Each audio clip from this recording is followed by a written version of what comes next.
Tiap hari Arafah ada perkumpulan 40 wali di atas gunung sekitar daerah Makkah. 40 wali ini tersebar ke seluruh pelosok dunia. Dan setiap tahunnya mereka memang berkumpul di atas bukit itu. Di antara mereka ada wali yang datang dengan cara terbang, naik sajadah seperti Aladin, dan ada pula yang muncul dari bumi. Ada pula wali lain yang datang dengan naik burung. Begitu pula ada yang celing, bisa langsung sampai lokasi gunung berbukit itu.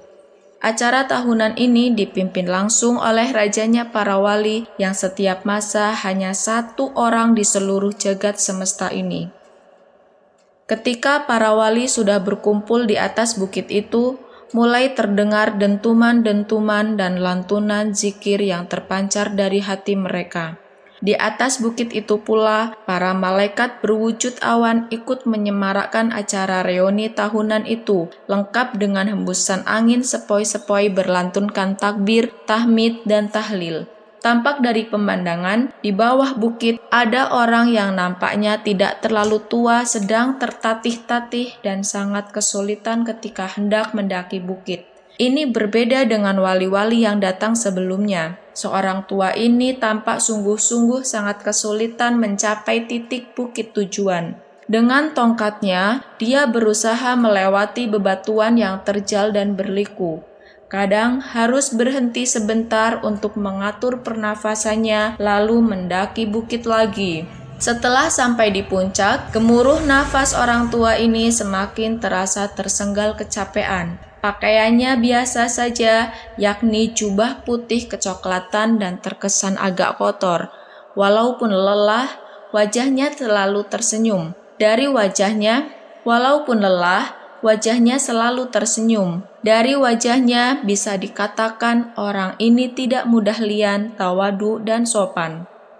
Para wali yang sudah berkumpul pun menghentikan aktivitas setelah melihat kedatangan orang tua ini. Suasana tiba-tiba hening. Satu persatu para wali menyalami orang ini dengan penuh hormat dan takzim. Ahlan wa sahlan ya Habiballah ya Sultanul Aulia, ucap mereka. Ternyata orang yang tampak biasa sekali ini adalah rajanya para wali. Keramat dan kesaktiannya seakan tidak ada sama sekali, tak nampak seperti raja. Tolong panggilkan Paidi, are Indonesia itu suruh ke sini, ucap Sang Sultanul Aulia kepada para wali.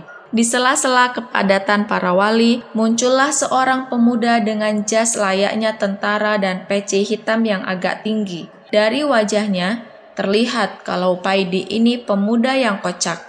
Sambil cengar-cengir, pemuda ini mendekati Sang Sultanul Aulia dan mencium tangannya. Setelah wali Paidi ini menghadap, Sang Sultan berkata padanya, "Paidi, sini aku minta rokoknya dan tolong sekalian masak air, buatkan kopi." Ternyata wali yang kemana-mana membawa rokok dan kopi hanya wali dari Indonesia. Sehabis dari pertemuan di Mekah, wali Paidi kembali lagi ke Indonesia. Ia ingin mencoba ilmu yang baru saja didapat dari teman yang juga wali dari India, Nasir Khan. Ilmu itu disebut sebagai melipat bumi. Teman wali Paidi ini memang terkenal sakti. Seluruh biksu di India tidak dapat menandingi kesaktiannya. Bahkan, biksu dari Tibet banyak yang masuk Islam setelah kalah bertarung dengan Nasir Khan ini. Ketika berangkat ke Mekah, wali Paidi nunut temannya dari India ini. Wali Paidi hanya disuruh menggandeng tangan, lalu tiba-tiba celing, Paidi dan temannya Nasir Khan sudah berada di Mekah di atas bukit tempat pertemuan rutin. Dan karena belas kasihan, wali Nasir Khan ini mengijazahkan ilmu melipat bumi kepada wali Paidi supaya di acara pertemuan-pertemuan yang akan datang dia tidak repot mencari tebengan lagi. Wali Paidi mencoba memejamkan mata dan mulut mulai berkomat-kamit membaca doa-doa khusus. Tiba-tiba tubuh wali Paidi terasa dingin, bumi yang didudukinya terasa seperti es. Wali Paidi membuka matanya dan tampak di depannya sebuah bukit yang tertutup es. Lalu dia melihat ke bawah. Ternyata bumi yang didudukinya juga terbuat dari es. Di manakah aku ini? Batin Wali Paidi. Wali Paidi berdiri melihat sekeliling, semuanya tampak putih tertutup salju. Wali Paidi kemudian berjalan mengitari tempat yang belum pernah dilihat selama hidupnya. Sepi, tidak ada orang sama sekali. Lama-lama, Wali Paidi mendengar ada orang yang bersenandung membaca solawat.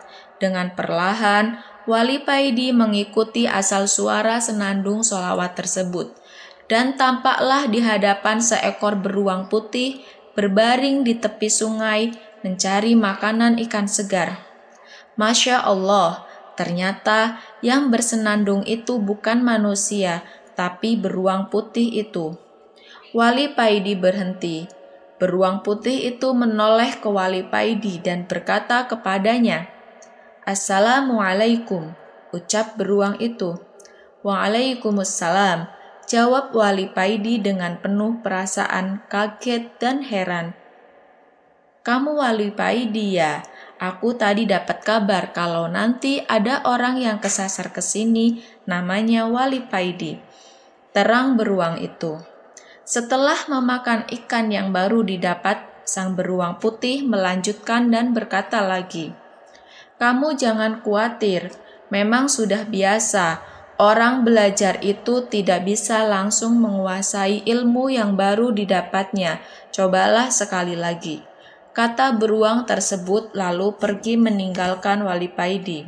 Wali Paidi diam 1000 bahasa. Ia mendongak ke atas, melihat posisi matahari. Ternyata dia kesasar ke kutub selatan dan bertemu beruang putih yang bisa berbicara, bersolawat, dan zikir saat dia bekerja mencari ikan segar untuk dimakan. Setelah sholat sunnah 2 rakaat, Wali Paidi pun mulai merapal doanya kembali. Dan celing, entah sampai mana lagi dia selanjutnya.